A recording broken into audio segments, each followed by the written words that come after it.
Welcome, everyone. Today, we're doing a deep dive into a really critical situation unfolding right now. We're talking about the deployment of the USS Gravely, a guided missile destroyer down in the Southern Caribbean. This was back in October. Hmm. And on the surface, the mission is about working with Trinidad and Tobago, counter-narcotics training, that sort of thing. But the ship is positioned just 11 kilometers, that's less than 7 miles, off the Venezuelan coast. Right. And that's what makes this so interesting, or maybe concerning. Choosing this specific warship, the Gravely, it really shifts the dynamic. It's not just a routine patrol anymore. You have to remember the background here, the ongoing U.S. campaign against, well, what they call narcoterrorists. And the U.S. formalized this as a non-international armed conflict, a NIA. NIAC, right. Declaring it NIA basically changes the rules. You're moving from, like, police work to combat footing. And sending a destroyer, well, that fits the combat footing narrative, not a simple patrol. Okay, so that raises a big question immediately. Why the ship? The Gravely, it's a very advanced Arleigh Burke-class destroyer, Flight IOEA.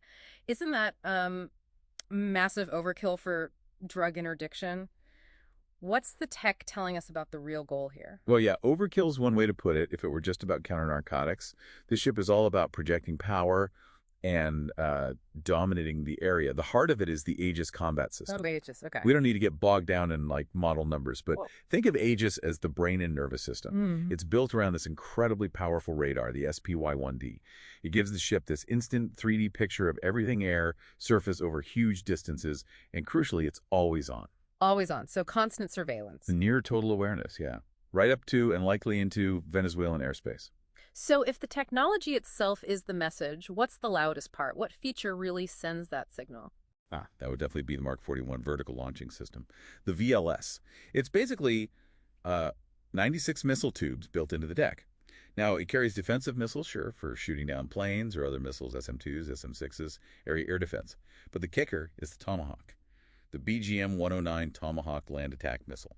Okay, let's zero in on the Tomahawk for a second.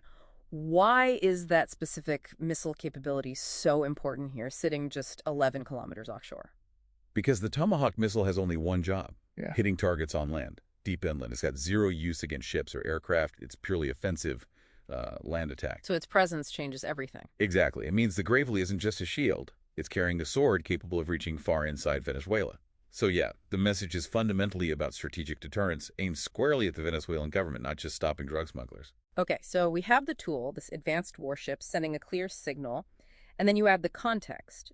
The Gravely wasn't operating alone. It was paired up with elements from the 22nd Marine Expeditionary Unit, the MEU, doing joint training. That sounds like prep for something much bigger than routine drills. It absolutely does. High-intensity, complex operations.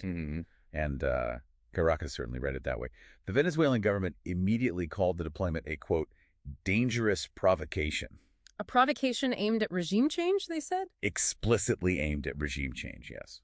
That was their public statement. And they didn't just talk. They acted. Quickly.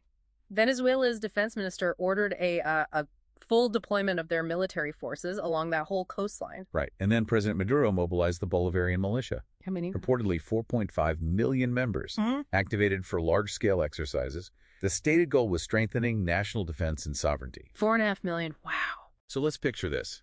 You have one side with overwhelming technological superiority, Aegis running, Tomahawks ready, and the other side with massive numbers fully mobilized on high alert. And they're parked just, 7 miles apart, both actively walking each other?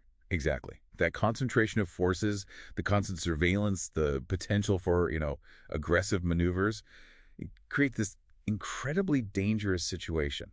The risk of accidental escalation, some kind of technical glitch, a radar misread, a pilot getting too close, it's critically high. A misunderstanding could spiral incredibly fast. Instantly.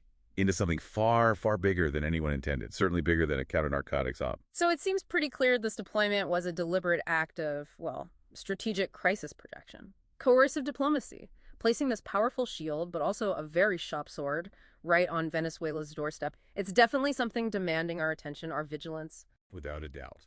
The immediate goal seems to be deterrence, obviously. But there's a bigger question here, something for you, the listener, to think about. When a country like the U.S. declares a non-international armed conflict against a criminal group, essentially using wartime rules, does that start to blur the lines, between law enforcement actual military combat, and just plain geopolitical pressure.